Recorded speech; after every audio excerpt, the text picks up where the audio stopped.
ও আমার তো নয়, ও তো তোমার। ও আমার তো নয়, ও তোমার। এই জগৎ সংসারে আমরা মনে করি ছেলে আমার, মেয়ে আমার, সব আমার, কিচ্ছু আমার নয় দয়াময়, সব যে তোমার। শুধু নাট্যমঞ্চে কিছুদিনের জন্যে তুমি পাঠাও অভিনয় করতে, অভিনয় পুড়িয়ে গেলে যার যখন ডাক আসে তাকে তো তখন যেতে হয়। যেমন দেখুন, আমি তো ভেবেছিলাম, আমার মা বলতো দেখিস একদিন হাসতে হাসতে কেমন চলে যায়। আমি বলতাম চুপ করো, বেশি বকো না, এখনো বয়স হয়নি। মরা বলতে এত সহজ? মা বলতো দেখিস আমি এত সহজে কি, আমি সহজেই যাব। বুঝতে পারি চলেই তো গেল। যখন যার ডাক আসে, যতই বাবা ডাক্তার দিয়ে বসিয়ে রাখো না কেন। মাইকেল জ্যাকসন, আপনারা সবাই শুনেছেন, জ্যাকসনের বিরাট নাচ আছে, বিরাট ড্যান্স। জ্যাকসন নিজেকে কালো রংটা ফর্সা করে ফেলেছিল ডাক্তারি পদ্ধতিতে। তার 27টা না কটা করে 30টা করে না কত একটা নার্স ছিল অটোমেটিক তাকে দেখার জন্য। তার সারাক্ষণ শরীরের ভিতরে অক্সিজেন যা থাকে, মানে একটা অক্সিজেনের ঘরেও তিনি থাকতেন। পেরেছিল? মাত্র 55 বছর বয়সে মরতে হয়েছিল। কেন? ভগবান বলে আমার ডাকটা যখন আসে, যত ডাক্তার দিয়ে রাখো না কেন, ভেলোরের ডাক্তার এনে রাখলেও আমি ছাড়বো না। ডাক যখন হবে তোমাকে যেতেই হবে। আজকে সেটাই বলছি দয়াময়, আমার যত দুঃখ যত কষ্ট সব তুমি নিয়ে নাও।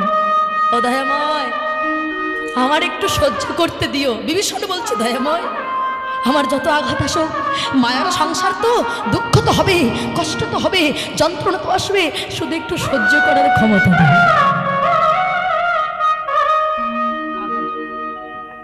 তুমি যদি আমাকে যত রকম দুঃখ কষ্ট জ্বালা যন্ত্রণা সমস্ত মায়ামোহ সব তুমি কেড়ে দাও। আমার যত মায়া আছে যত মোহ আছে সব তুমি কেড়ে নাও।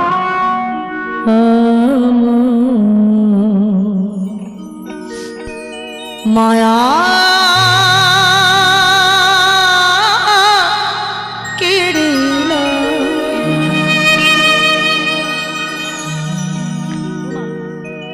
আমার মোহ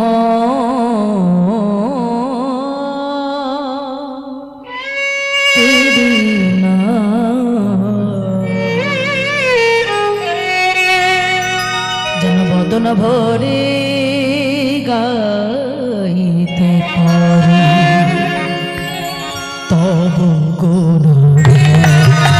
হরি বল হরি বল হরি বল।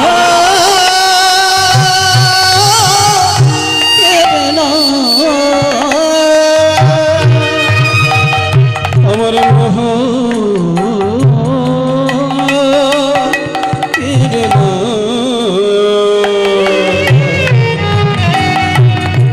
জনবদন ভরে গাইতে পারি তব গুণগান।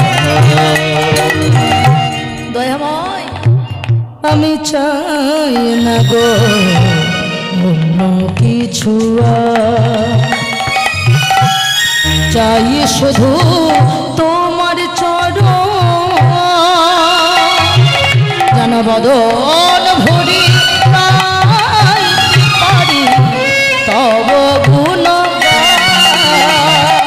চাই না গো অন্য কিছু,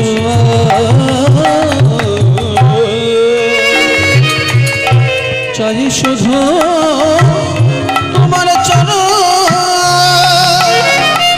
জনবদন ভরে গাইতে পারি তব গুণগান। এই জগতে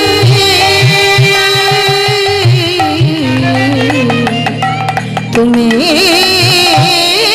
ছাড়া কিছুই নাহি যা।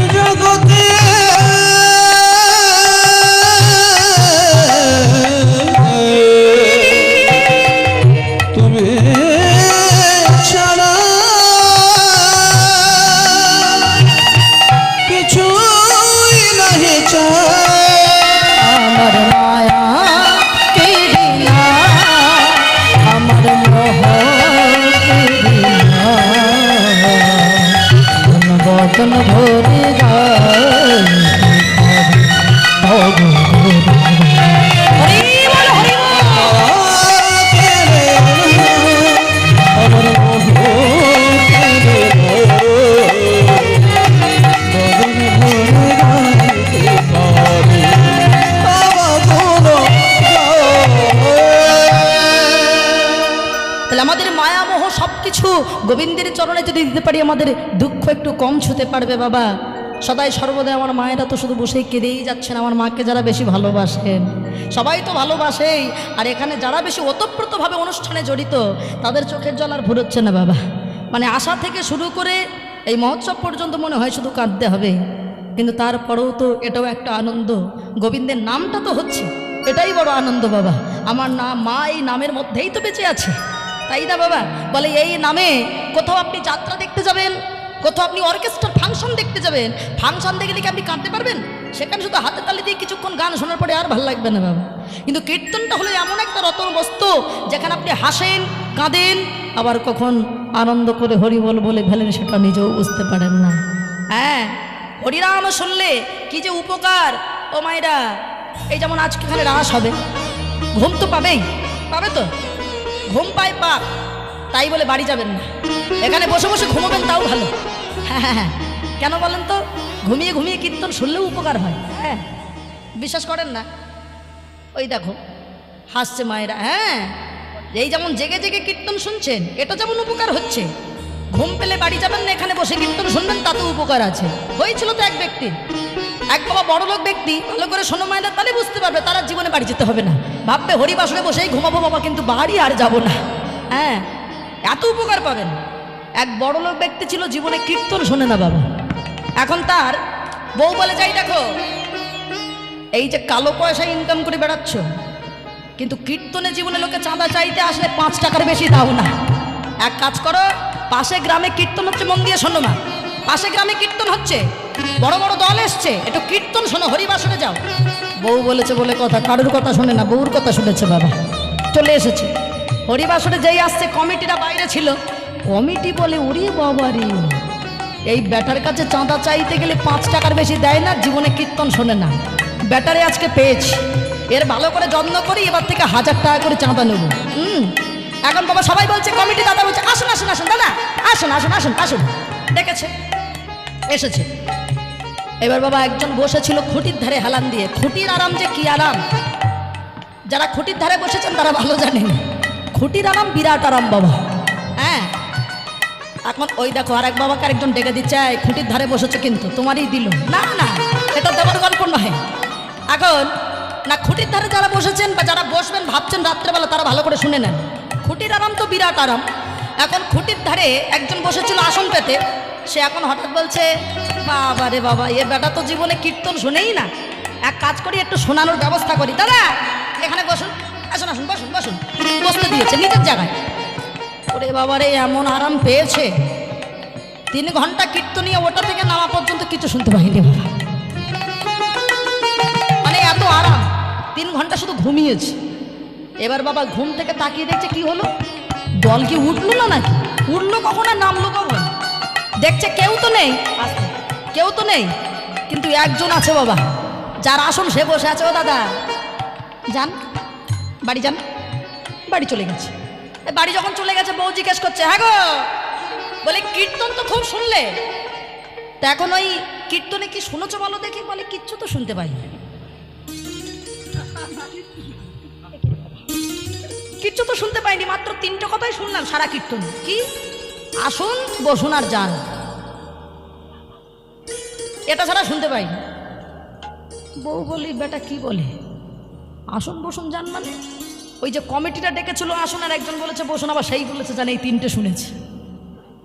বউ বুঝতে পেরেছে, বেটা যে তুমি কত কীর্তন শুনেছো আমার বোঝা হয়ে গেছে, বেটা জব্দ করতে হবে।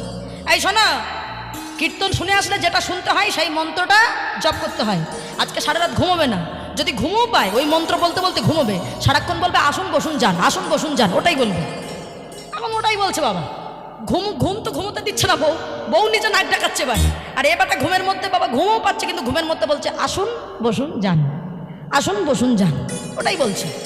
সেই দিন বাবা দেখবেন, আগেকার দিনে বহু ডাকাতি হতো কি না, এখন কিছু ডাকাত দল ডাকাতি করেছে গ্রামে, সব বড় বড় বাড়িতে ডাকাতি করে এই বাড়িতে এসছে বড় লোক, দরজা বাচ্চা ভেঙে ঢুকেছে, আলমারি ভেঙে সব নামাও হয়ে গেছে, নিয়ে পালাতে যাবে, এইবারটা ঘুমের মধ্যে বলছে আসুন আসুন আসুন আসুন। বলে বাবারে, বেটা মনে হয় চিনতে পেরেছি, এই হারে মনে হয় চিনতে পেরেছি, তাড়াতাড়ি চল পালাই। এখন যেই বলছে পালাই, হঠাৎ এবার মাঝখানের মন্ত্রটা বলছে বসুন বসুন।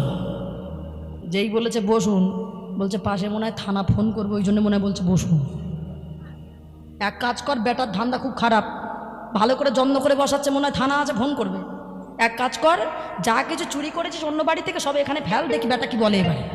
এবার যা অন্য জায়গায় চুরি করেছিল সব ওর সামনে ফেলেছে সোনা দানা, এ তো আর কিছু দেখছে না, এরা মনে করছে দেখছে। এবার শেষের মন্ত্রটা বলছে, কি বলেন তো? যান বাড়ি যান। বলে দেখেছিস কি ছ্যাঁচটা, দেখ বাবা, হ্যাঁ হ্যাঁ পালিয়েছি।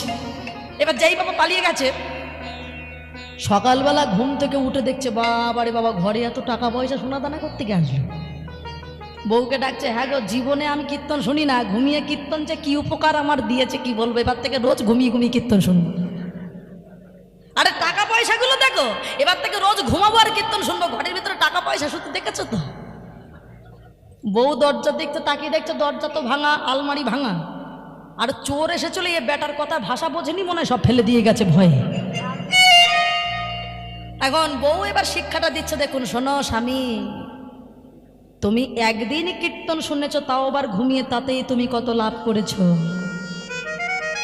কিন্তু একদিন তুমি যদি জেগে কীর্তন শুনতে পারো, এই টাকা পয়সা সোনা দানা তুমি মরে গেলে কিচ্ছু দেবে না, কিন্তু যেটা তোমাকে নিয়ে যাবে ওই মাটির মৃদঙ্গ দুটো, খোলো করো তাল আর বলবে বলো হরি হরি বল। যে গোবিন্দ যে আসল সম্পদ, যাকে কোনো লক্ষ লক্ষ টাকা দিয়ে পাওয়া যায় না, একবার জেগে কীর্তনটা শুনে দেখো, ওই পৃথিবীর শ্রেষ্ঠ সম্পদকে তুমি সেদিনে পাবে। নিতাই গৌর হরি বল হরি। তাহলে এবার আপনারাই নির্বাচন করুন, ঘুমোবেন না জাগবেন। যে কোনো